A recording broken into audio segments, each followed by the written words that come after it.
दिल ना उम्मीद तो नहीं, नाकाम ही तो है, लंबी है गम की शाम, शाम ही तो है।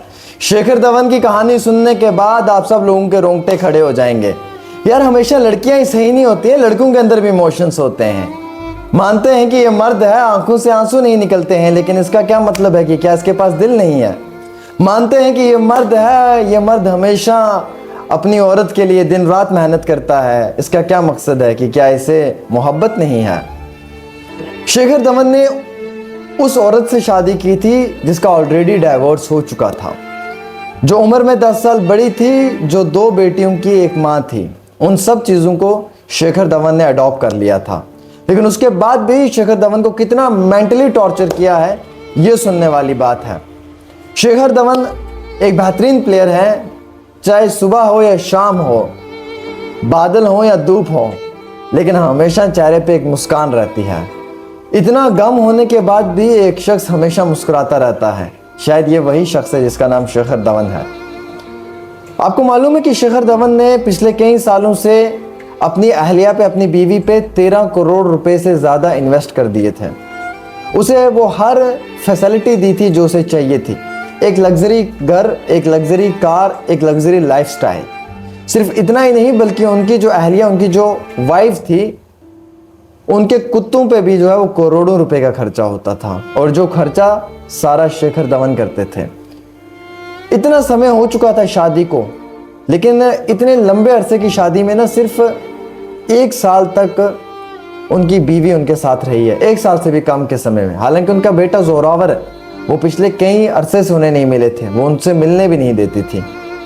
और शेखर धवन इस तरीके से टॉर्चर होते थे कि उन्हें महसूस होता था कि उनकी ज़िंदगी की सबसे बड़ी ख़ता और गलती यह है कि उन्होंने इस औरत से शादी कर ली है। वो कहते हैं ना कि अगर अच्छी औरत आपकी ज़िंदगी में आ जाए ना, तो बाबा जहन्नम भी ना आपके लिए जन्नत बनना शुरू हो जाता है।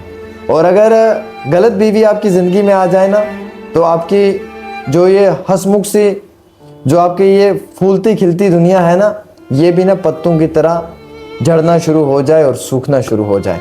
यही सब शेखर धवन की ज़िंदगी में हो रहा था। शेखर धवन की 2 बेटियां, वो बेटियां जो उनके पहली मिसेस की थी, यानी कि वो उन्हें एज अ फादर ट्रीट करते थे, उन दोनों के खर्चे को लेकर भी वो हमेशा पॉजिटिव रहते थे। करोड़ों रुपए तक का वो इन्वेस्टमेंट कर चुके थे। यूएसए के अंदर 3 प्रॉपर्टीज ली थी उनकी वाइफ ने, और तीनों की तीनों प्रॉपर्टीज पे भी सारा पैसा जो है वो शेखर धवन का था। और अगर उन प्रॉपर्टीज पे शेखर धवन का आप हक देखना चाहेंगे ना कि उनका कितना हक है, तो वो 100 में से सिर्फ शायद 5% था, बाकी 95% उनकी वाइफ का था। सिर्फ इतना ही नहीं बल्कि वो उनसे मिल भी नहीं पाते थे, और वो अपनी बेटियों को लेकर काफ़ी ज़्यादा पॉजिटिव थी, जिसकी वजह से वो उनकी एजुकेशन, उनकी लाइफस्टाइल, उनके उन तमाम चीज़ों को लेकर चलते हुए वो उन्हें अमेरिका में या बाकी मुख्तलिफ़ कंट्रीज़ में हमेशा रखती थी, और इंडिया वो बहुत कम आती थी, और शेखर धवन की बहुत कम मुलाकातें होती थी।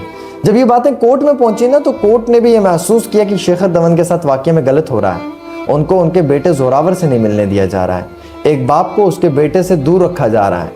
एक ऐसा शख्स जिसने 13 करोड़ रुपए की इन्वेस्टमेंट कर दी है, लेकिन अभी तक भी जो है वो 13 करोड़ रुपए के बदले में 1 साल तक भी उनकी बीवी उनके साथ नहीं रही। सिर्फ इतना ही नहीं बल्कि जो खाना पीना, घूमना फिरना, एयर फ्लाइट्स की टिकट, शॉपिंग्स, ये वो ऑल दैट, ये बाकी वो पैसा है जो शायद काउंट नहीं हुआ है, और ये पैसा भी शायद करोड़ों रुपए में है। हालांकि इतना ही नहीं बल्कि शेखर धवन के बीसीसीआई में उनके क्रिकेट काउंसिल के लोगों को फ़ोन कॉल करके उनकी अहलिया, उनकी बीवी पैसा मांगती थी कि शेखर धवन उन्हें पैसा नहीं दे रहा है। क्रिकेट प्लेयर्स को कॉल करके, मैसेज करके उन्हें ये कहती थी कि शेखर धवन उन्हें पैसा नहीं दे रहा है। यानी कि वो अपने शोहर को बदनाम करने में कोई भी कमी नहीं रख रही थी, सिर्फ पैसे के लिए। अब ये देख लीजिए ना कि ये मोहब्बत पैसे पे डिपेंड है। यार मेरे पास पैसा अच्छा है, गाड़ी है, बंगलो है, फैम है, नाम है, तो जनाब शायद मुझसे कोई भी मोहब्बत करेगा। लेकिन हकीकत तो यह है कि अगर मेरे पास कुछ भी नहीं है तो शायद मुझसे कोई भी मोहब्बत नहीं करेगा। बस बात इतनी सी है। लोग लाइफस्टाइल को, लोग पैसे को, औकात को देखकर मोहब्बत करना बेहतर समझते हैं। दिल से मोहब्बत करना, दिल से इज्जत देना, दिल से किसी को खुद के पास रखना, उस चीज़ में बहुत कम बिलीव करते हैं। यही हिस्ट्री जो है ये शेखर धवन के साथ रिलेटेड है। शेखर धवन का कसूर इतना था कि उसने ऐसी औरत से शादी की जो डाइवोर्स थी, जिसकी 2 बेटियां थी, और उम्र में 10 साल बड़ी थी, क्योंकि शेखर धवन को मोहब्बत थी। और उसके बदले में सज़ा ये मिली कि शेखर धवन को टोटली उस औरत ने हरास करना शुरू कर दिया, मेंटली टॉर्चर करना शुरू कर दिया। जितना हो सकता था उतना पैसा वसूल किया, और इतनी लंबी शादी के बंधन में रहकर भी वो उसके साथ 1 साल तक नहीं रही। हिंदुस्तान में तो बहुत कम समय, और जब वो अपने बेटे जोरावर से मिलने की कोशिश कर रहा था तो उस वक्त में उसको मिलने भी नहीं दिया। जब ये तमाम चीज़ें कोर्ट ने महसूस की तो कोर्ट ने फाइनली जो जस्टिस है वो शेखर धवन को देने की कोशिश की, और उन्होंने ये कहा कि आपने जो किया है बेहतरीन किया है, एक रिस्पॉन्सिबल हस्बैंड का रोल प्ले किया है, लेकिन आपकी अहलिया ने हमेशा आपको यूज़ एंड थ्रो की तरह जो है वो इस्तेमाल किया है। शायद इसीलिए आज पूरा देश शेखर धवन को दिल से रिस्पेक्ट करता है, क्योंकि ऐसे बहुत कम मर्द होते हैं जो अपने जज्बात को अंदर रखते हैं, हालात और मुश्किलात को फेस करते हैं, दुख और दर्द तकलीफ़ को समझते हैं। न कि सिर्फ इतना ही बल्कि गम की शाम में भी जो है वो आंखों से अश्क नहीं बहाते हैं और सामने वाले के सामने अपने चेहरे पर मुस्कान लेकर आते हैं।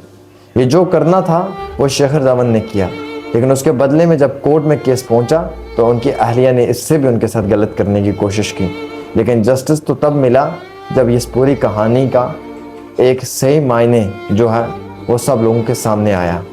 आज पूरा देश ये कहता है कि शेखर धवन सही है, और एक इंसान, एक मर्द के अंदर भी जो है वो इमोशंस हैं, ना कि सिर्फ ख़वातीन के अंदर ही। आपकी क्या राय है? कमेंट करें और वीडियो को शेयर करें।